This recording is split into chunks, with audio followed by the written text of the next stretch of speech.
Already 7 से 8 बार ये question exam में पूछा जा चुका है, नीट एंड जेईई के लिए बहुत इंपॉर्टेंट है। चलिए क्वेश्चन को समझते हैं। क्वेश्चन में क्या कहता है कि तो मैकेनिक है वो रस्टेड बोल्ट को ओपन करने के लिए कोशिश कर रहा है एंड लेंथ ऑफ रेंथ इज 20 सेंटीमीटर। चलिए क्वेश्चन को इस तरह समझते हैं। सपोज ये हमारे पास है, इसको हम लेंथ ऑफ रेंथ कह सकते हैं। सपोज मैकेनिक इस तरह से पकड़ता है एंड अपनी बॉडी की ताकत यहां से देता है एंड यहां से वो एक्सटर्नल फोर्स देता है and he applies the force of 100 Newton, यहां पर 100 न्यूटन परपेंडिकुलर ऑफ फ्रेंच, ठीक है। यहां से वो 100 न्यूटन की ताकत देता है एंड यहां पर वो फिक्स बोल्ट है जो रस्टेड है। यहां पर 100 न्यूटन की ताकत देने के बावजूद भी जो रस्टेड बोल्ट है वो मूव नहीं होता है, तो क्या बोल्ट डज नॉट रोटेट? तो which of the following statement is correct? दोस्तों एक कंसेप्ट को सबसे पहले समझ लीजिए, जो सबसे बड़ा मिसकंसेप्ट है, हमारी गलती हो जाती है, चाहे वर्क डन हो, एनर्जी हो या टॉर्क हो।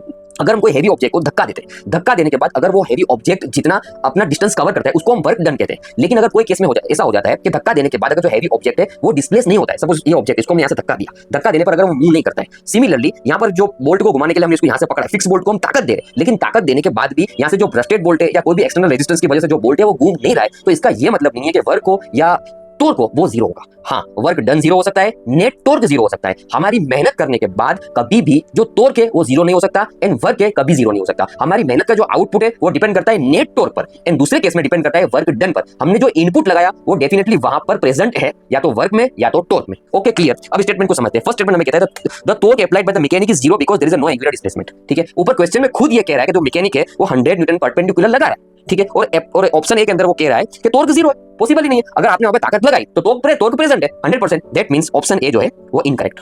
Option be the net torque on the bolt is zero हो सकता है, क्योंकि जो रस्टेड बोल्ट है वो ताकत लगाने के बाद भी घूमा नहीं है। हमने यहां से ताकत लगाई, ताकत लगाने के बाद जो हमारा बोल्ट है वो जितना घूमेगा उसको हम एंगुलर डिस्प्लेसमेंट कहेंगे एंड हम जितनी ताकत दे रहे हैं उसको हम टॉर्क कहेंगे, और हमारी ताकत से जितना बोल्ट अपने प्लेसेस से घूमेगा वो हमारा नेट टॉर्क रहेगा, ठीक है। इसकी मूवमेंट को हम एंगुलर डिस्प्लेसमेंट कहेंगे। तो यहाँ पे टॉर्क तो मिल रहा है लेकिन नेट टॉर्क नहीं है, क्योंकि जो बोल्ट है वो अपनी पोजीशन पर फिक्स्ड है, वो हट नहीं रहा है। तो यहाँ पर हमें कह रहा है कि the net torque is zero but the torque applied to the mechanic is 20 newton meter, right. हो सकता है, ऑप्शन बी करेक्ट हो सकता है, लेकिन जब तक हम सी एंड डी को नहीं पढ़ सकते हम ओएमआर में कभी भी इस चीज को टिक नहीं करेंगे। See the net torque on the bolt is 20 Nm in the direction of the force. Net torque कब होगा? जब फिक्स बोल्ट है वो अपनी पोजीशन से मूव करेगा, मींस हमें एंगुलर डिस्प्लेसमेंट मिलेगा, तभी नेट टॉर्क होगा। यहाँ पर क्वेश्चन खुद कह रहा है कि जो रस्टेड बोल्ट है वो मूव नहीं कर रहा है, फिक्स्ड है, दैट मींस हमें नेट टॉर्क तो हमें मिला ही नहीं है। इसका जो मतलब हुआ कि जो सी है वो भी रॉन्ग है।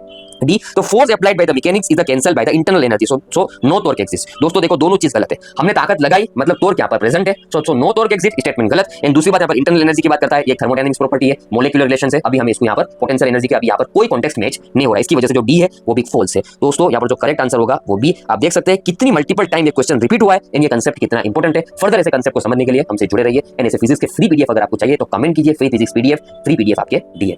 Thank you.